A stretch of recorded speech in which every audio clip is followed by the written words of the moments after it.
स्वागत है हमारे चैनल एजुकेशनल रिसर्च में आप सभी का। और आज हम क्लास 12 हिस्ट्री के महत्वपूर्ण 40 प्रश्नों को हल करेंगे जो हमारे फाइनल एग्जाम 2023 के लिए महत्वपूर्ण है। तो आप लोग अच्छे से तैयारी करिए और फाइनल एग्जाम में जाने से पहले हमारे वीडियो को देख कर जाए।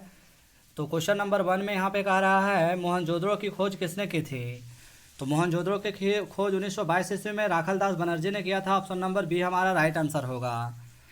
आप लोग सभी अच्छे से करके जाइएगा। कब किया गया, तो यहाँ पे 1922 ईस्वी में किया गया था।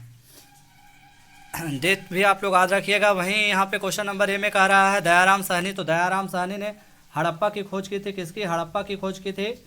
कब की थी? 1921 ईस्वी में। दोनों ही यानी यहाँ पे पॉइंट इंपॉर्टेंट है एग्जामिनेशन के लिए। क्वेश्चन नंबर 2 कह रहा है डॉकयार्ड यानी गोदीवाड़ा का अवशेष किस नगर से प्राप्त हुआ। तो गोदीवाड़ा का जो अवशेष प्राप्त हुआ था वो हमारा लोथल से प्राप्त हुआ था। ऑप्शन नंबर डी हमारा राइट आंसर हो जाएगा। ऑप्शन नंबर डी हमारा राइट आंसर होगा। आप लोग अच्छे से कर लीजिएगा। और लोथल जो प्रसिद्ध है एक बंदरगाह के लिए, लोथल बंदरगाह कहाँ पे है? ये गुजरात में यानी कि स्थित था। आप लोग ये भी नोट कर लीजिएगा। और लोथल किस नदी के किनारे स्थित है? तो भोगवा नदी के किनारे। क्वेश्चन नंबर 3 कह रहा मौर्य वंश के अंतिम शासक कौन थे। तो मौर्य वंश के अंतिम शासक वृहदत्त थे। ऑप्शन नंबर बी हमारा राइट आंसर हो जाएगा। वहीं मौर्य वंश के जो संस्थापक थे, प्रथम शासक चंद्रगुप्त मौर्य थे। चंद्रगुप्त मौर्य जिन्होंने 321-22 ईसा पूर्व में मौर्य वंश की स्थापना की थी। और इन्होंने 298 ईसा पूर्व तक शासन किया था। वहीं बिंदुसार इनका बेटा था जो 298 ईसा पूर्व में गद्दी पर बैठा था। इसके बाद इनके बेटे जो बिंदुसार के जो बेटे थे अशोक थे, इन्होंने 272 ईसा पूर्व में गद्दी पर बैठा था, लेकिन 269 में इसका राज्याभिषेक हुआ था और अपने राज्याभिषेक के 8वें वर्ष में कलिंग पर फतह हासिल किया था। तो सारे पॉइंट यहाँ पे इंपॉर्टेंट है आप लोग के लिए एग्जाम के लिए। अशोक से आप लोग को पूछा जाएगा कि कलिंग युद्ध कब लड़ा गया। तो 261 ईसा पूर्व में कलिंग युद्ध का युद्ध लड़ा गया था। आप लोग इसको भी नोट कर लीजिएगा, 261 ईसा पूर्व में। एग्जामिनेशन के लिए सारे इंपॉर्टेंट्स है। वहीं क्वेश्चन नंबर 4 का रहा अर्थशास्त्र के रचयिता कौन थे। तो अर्थशास्त्र के रचयिता जो थे वो कौटिल्य थे। ऑप्शन नंबर बी हमारा राइट आंसर होगा। कौटिल्य कौन थे? तो कौटिल्य जो थे चंद्रगुप्त मौर्य के प्रधानमंत्री थे। वहीं कौटिल्य का दूसरा नाम विष्णुगुप्त और चाणक्य भी इन्हीं को कहा जाता है। इसके अलावा यहाँ पे जो दिया गया है मेगास्थनीज, तो मेगास्थनीज ने इंडिका नामक पुस्तक लिखा था। आप लोग इसको भी नोट कर लीजिएगा। क्वेश्चन नंबर 5 का रहा मृतकों का टीला किसे कहा गया है। तो मृतकों का टीला कहा गया मोहनजोदड़ो को कहा गया। ऑप्शन नंबर बी हमारा राइट आंसर होगा। मोहनजोदड़ो जो 7 बार बना और 7 बार उजड़ा था, और यहाँ पे यानी कि बहुत अधिक खुदाई के दौरान में बहुत अधिक मात्रा में हड्डियों का अवशेष मिला था, इसीलिए इसे मृतकों का टीला कहा गया। क्वेश्चन नंबर 6 का रहा हड़प्पा नगर की खोज किस वर्ष हुई। अभी हमने आपको फर्स्ट प्रश्न में ही बता दिए थे। तो हड़प्पा नगर की खोज 1921 ईस्वी में दयाराम साहनी के द्वारा किया गया था। आप लोग अच्छे से नोट कर लीजिएगा, दयाराम साहनी, जो कि एग्जामिनेशन के लिए काफ़ी इंपॉर्टेंट है। क्वेश्चन नंबर 7 का रहा सिंधु घाटी सभ्यता में नृत्य करते हुए लड़की की मूर्ति किस स्थान से प्राप्त हुई है। तो लड़की की जो मूर्ति प्राप्त हुई है वो मोहनजोदड़ो से प्राप्त हुई है। ऑप्शन नंबर डी हमारा राइट आंसर हो जाएगा। मोहनजोदड़ो में विशाल स्नानागार है, इसके लिए भी प्रसिद्ध था। और हड़प्पा जो थे एक नगरीय सभ्यता था। तो आप लोग सारे पॉइंट को अच्छे से पढ़ के जाइएगा। वहीं क्वेश्चन नंबर 8 का रहा मौर्य साम्राज्य की स्थापना किसने की। तो मौर्य साम्राज्य की स्थापना चंद्रगुप्त मौर्य के द्वारा किया गया था। और ये कब किया गया था? 322 ईसा पूर्व में किया गया था। बहुत सारे यहाँ पे पुस्तक में आप लोग को 321 ईसा पूर्व भी देखने को मिलेंगे, बट आप लोग अपना सोच समझ कर आंसर वहाँ पे करिएगा। वहीं बिंदुसार तो इनका चंद्रगुप्त मौर्य का बेटा था और अशोक जो थे चंद्रगुप्त मौर्य का पोता थे। जबकि बिंबिसार ये मगध साम्राज्य के संस्थापक थे। कौन? बिंबिसार।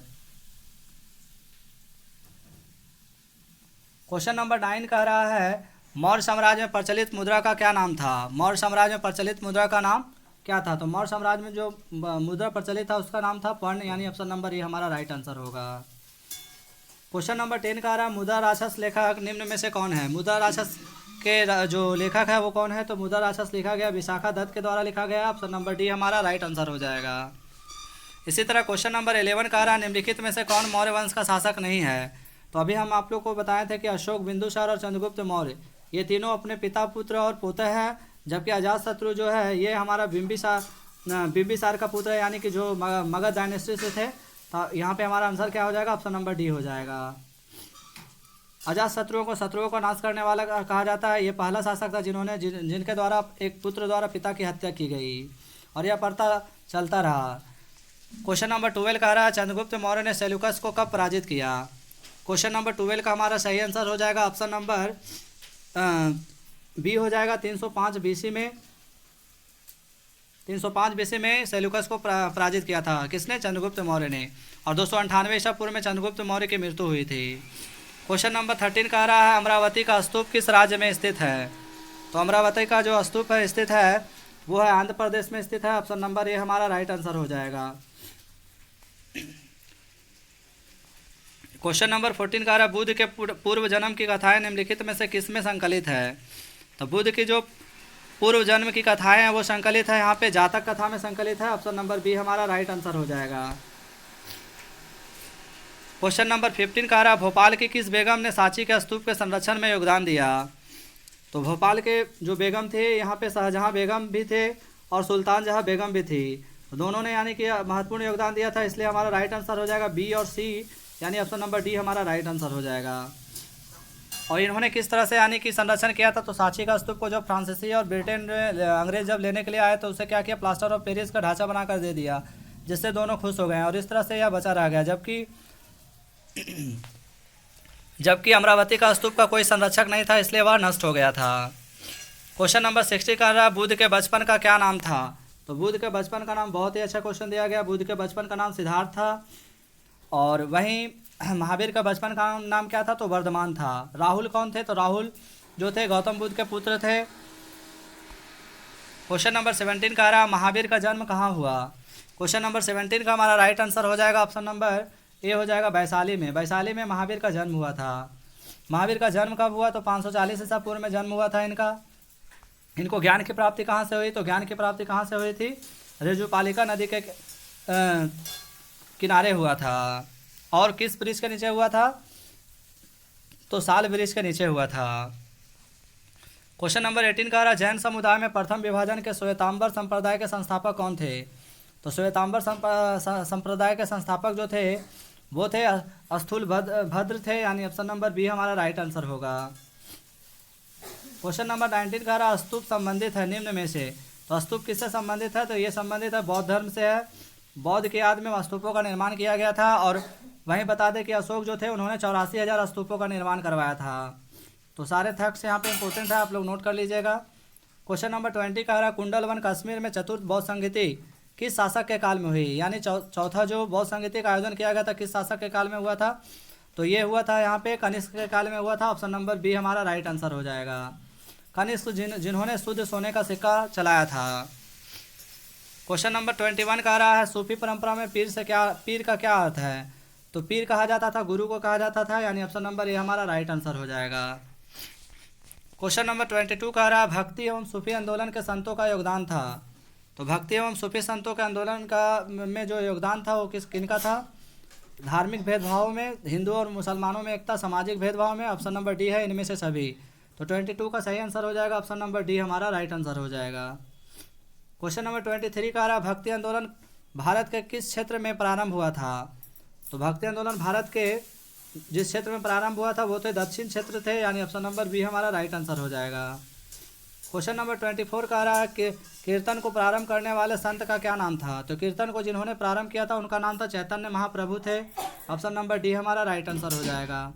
क्वेश्चन नंबर 25 कह रहा निजामुद्दीन औलिया किस सूफी सिलसिले से संबंधित है। तो निजामुद्दीन औलिया जो संबंधित है वो है चिश्ती सूफी सिलसिले से संबंधित है। ऑप्शन नंबर ए हमारा राइट आंसर हो जाएगा। क्वेश्चन नंबर 26 का रहा तालवंडी किसका जन्म स्थान है। तो तालवंडी जो जन्म स्थान है वो है गुरु नानक का, यानी ऑप्शन नंबर बी हमारा राइट आंसर हो जाएगा। गुरु नानक जो थे ये क्या थे, तो ये एकेश्वरवादी थे। कबीर भी एकेश्वरवादी थे।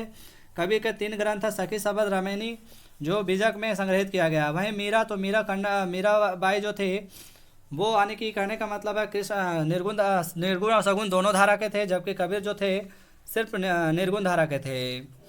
सगुण धारा किसको कहा जाता है, तो जिसमें ईश्वर का उपासना और पूजा पाठ किया जाता है उसको सगुण कहा जाता है, जबकि निर्गुण जिसमें गान बजान किया जाता है।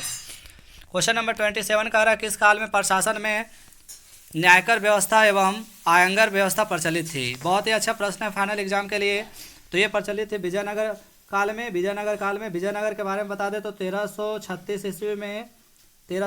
ईस्वी में हरिहर और बुक्का ने इसकी स्थापना की थी। विजयनगर में 4 वंशों ने शासन किया था। इसका वंश का नाम क्या था? संगम वंश, सुल्लू वंश, तुल्लु वंश और आखिरी जो थे वो थे आड़बिंदु वंश।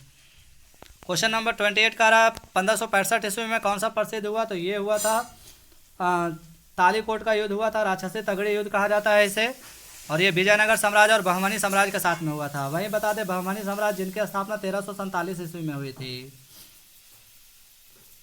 क्वेश्चन नंबर 29 का रहा है विजयनगर साम्राज्य की स्थापना कब हुई? बहुत ही अच्छा प्रश्न है, अभी ऊपर बताए थे। तो इसका राइट आंसर हो जाएगा option number B 1336। Question number 30 का रहा है कृष्णदेवराय किस साम्राज्य के राजा थे? तो कृष्णदेवराय जो थे वो थे विजयनगर साम्राज्य के राजा थे। ऑप्शन नंबर डी हमारा राइट आंसर हो जाएगा। इन्होंने विजयनगर साम्राज्य को 7 प्रकार के दीवार से घिरवाया था। इन्होंने हजारा का राम मंदिर बनवाया था। इसके अलावा विठल मंदिर का भी निर्माण इन्हीं ने करवाया था। क्वेश्चन नंबर 31 का रहा है प्रसिद्ध ऐतिहासिक स्थल हम्पी किस जिले में स्थित है? तो हम्पी जो स्थित है वो कहाँ पे है? 31 का हमारा राइट आंसर हो जाएगा ऑप्शन नंबर 4 हो जाएगा, विजयनगर में है। क्वेश्चन नंबर 32 का रहा है कृष्णदेवराय के दरबार में अष्टदिग्गज कौन थे? तो अष्टदिग्गज यानी कि यहाँ पे हमारा राइट आंसर हो जाएगा 8 तेलुगु कवि को कहा गया है। ऑप्शन नंबर बी हमारा राइट आंसर हो जाएगा। क्वेश्चन नंबर 33 का रहा है विजयनगर की स्थापना किसने की थी? तो सही है, यहाँ पे आंसर हो जाएगा हरिहर एवं बुक्का ने कब किया था? तो 1336 में किया था। अभी हमने आपको ऊपर बताया है। क्वेश्चन नंबर 34 का रहा है अकबर की रचना किसने की थी? तो क्वेश्चन नंबर 34 का रहा है अकबरनामा की रचना किसने की थी? तो क्वेश्चन नंबर 34 का हमारा राइट आंसर हो जाएगा ऑप्शन नंबर डी हो जाएगा, अबुल फजल ने किया था। वहीं क्वेश्चन नंबर 35 का रहा प्रथम पानीपत का युद्ध कब लड़ा गया था? तो पानीपत का प्रथम युद्ध लड़ा गया था 1526 ईस्वी में बाबर और इब्राहिम लोदी के बीच में लड़ा गया था। वहीं पानीपत का दूसरा युद्ध जो लड़ा गया था 1556 ईस्वी में लड़ा गया था और ये लड़ा गया था अकबर और हेमू के बीच में लड़ा गया था। इसको भी आप लोग नोट कर लीजिएगा। क्वेश्चन नंबर 36 का आईन अकबरी कितने भागों में विभक्त है? तो ये विभक्त है 5 भागों में विभक्त है। 36 का हमारा सही आंसर हो जाएगा ऑप्शन नंबर डी हो जाएगा। आईन अकबरी के लेखक कौन है? तो आईन अकबरी पुस्तक किसने लिखा था? आप लोग हमें कमेंट बॉक्स में बताइएगा। वहीं क्वेश्चन नंबर 37 का रहा अकबर का वित्त मंत्री कौन था? तो अकबर का जो वित्त मंत्री था वो टोडरमल था, यानी ऑप्शन नंबर सी हमारा राइट आंसर हो जाएगा। आप लोग हमें कमेंट बॉक्स में बताइए अकबर का नवरत्न कौन कौन थे। क्वेश्चन नंबर 38 का रहा तंबाकू पर किस शासक ने प्रतिबंध लगाया? तो तंबाकू पर जो प्रतिबंध लगाया था उस शासक का नाम क्या था? तो उस शासक का नाम है जहांगीर है, जिन्होंने प्रतिबंध लगा दिया था। क्वेश्चन नंबर 39 का रहा है मुगल काल में सर्वाधिक उपजाऊ भूमि को क्या कहा जाता है? तो सर्वाधिक उपजाऊ भूमि को पोलज कहा जाता है, यानी ऑप्शन नंबर ए हमारा राइट आंसर हो जाएगा। क्वेश्चन नंबर 40 और आखिरी प्रश्न यहाँ पे कह रहा है मुगल काल में साम्राज्य की आय का सर्वाधिक महत्वपूर्ण साधन क्या था? तो साम्राज्य की आय का महत्वपूर्ण साधन क्या था? यहाँ पे हमको नोट करना है। यहाँ पे हमारा आंसर क्या हो जाएगा? खिराज या फिर भू राजस्व। तो इस तरह से हमने महत्वपूर्ण 40 प्रश्नों को हल किए हैं जो हमारे फाइनल एग्जाम के लिए बहुत ही इंपॉर्टेंट है। आशा करते हैं आप सभी बहुत अच्छे से तैयारी कर रहे होंगे। साथ ही एग्जामिनेशन में जाने से पहले हमारे वीडियो को देख कर जाए और अगर वीडियो अच्छा लगा तो लाइक सब्सक्राइब शेयर करिए ताकि सभी बच्चों तक हमारा वीडियो पहुंच सके। नेक्स्ट वीडियो में हम और भी प्रश्नों को आप लोग के बीच में लाएंगे और साथ ही आप लोग को जिस प्रकार का वीडियो चाहिए आप लोग हमें कमेंट बॉक्स में लिखकर भेजें ताकि हम आप लोग के लिए अच्छे वीडियो बना सकें। धन्यवाद।